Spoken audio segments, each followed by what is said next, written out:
सुधा की ननद मेघा एक अमीर घर में ब्याही हुई थी। जब उसकी शादी हुई थी तब उसके भैया भाभी अमीर थे, इसलिए मेघा की शादी बहुत धूमधाम से हुई थी।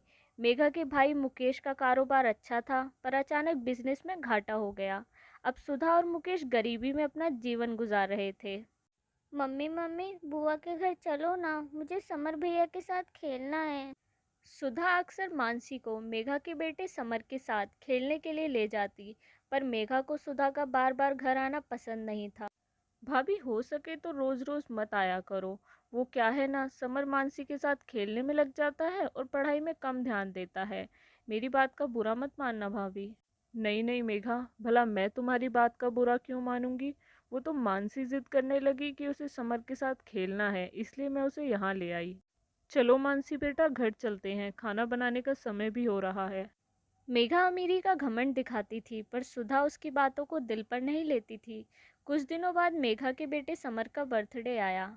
मुकेश, कल समर का बर्थडे है और मेघा ने बहुत बड़ी पार्टी रखी है। हम तो घर के हैं, अगर समय पर जाएंगे तो उन्हें अच्छा लगेगा। ठीक है सुधा, तुम मानसी को लेकर पहले चली जाना। मुझे थोड़ा काम है, मैं बाद में आ जाऊंगा। अगले दिन सुधा और मुकेश फंक्शन के लिए पहुंचते हैं। सुधा और मुकेश के कपड़ों को देखकर मेघा की जिठानी मेघा से कहती है, ये क्या मेघा, तेरे भैया भाभी के पास अच्छे कपड़े नहीं थे तो क्या फंक्शन में आना जरूरी था।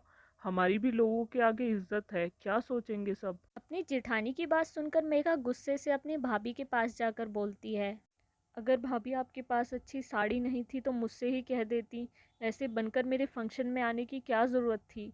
या कम से कम आती ही मत, मेरे ससुराल वालों के आगे मेरी बेइज्जती तो ना होती।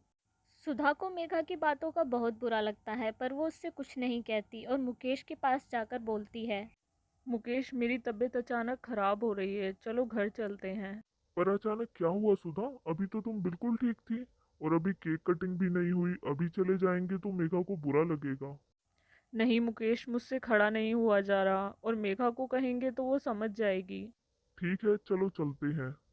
सुधा मुकेश और मानसी को लेकर पार्टी से चली जाती है और फिर 2 दिन बाद ही। सुधा, राहुल जी का फोन आया था, मेघा सीढ़ियों से गिर गई है। क्या हुआ? मेघा सीढ़ियों से गिर गई? कब और कैसे? पूरी बात राहुल जी फोन पर बता नहीं पाए। तुम तैयार हो जाओ, मेघा के घर चलते हैं। सुधा और मुकेश मेघा के घर पहुंचते हैं। ये सब कैसे हुआ मेघा? सीढ़ियों से उतर रही थी भाभी, मेरे पैर में साड़ी फंस गई और ये सब हो गया। चिंता मत करो मेघा, सब ठीक हो जाएगा। चिंता कैसे ना करूं भाभी, घर का और समर का ध्यान कौन रखेगा। डॉक्टर ने 1 महीने के लिए बेड रेस्ट बोला है। मेघा, तू चिंता क्यों करती है? मैं और तेरी भाभी है ना, हम सब संभाल लेंगे। तू बस अपना ध्यान रख। तुम चिंता क्यों करती हो मेघा, मैं हूं ना, सारी चिंताएं छोड़ दो और आराम करो। सुधा पूरे घर का काम संभाल लेती है और समर का भी ध्यान रखती है। पूरे 1 महीने तक सुधा और मुकेश मेघा का पूरा ध्यान रखते हैं। कुछ दिनों बाद ही मेघा ठीक हो जाती है। तुम बहुत अच्छी हो भाभी।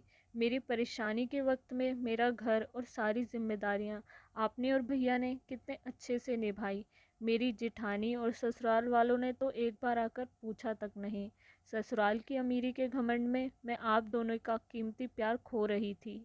मेघा की आंखों में आंसू आ जाते हैं और उसे अपनी गलती का एहसास हो जाता है।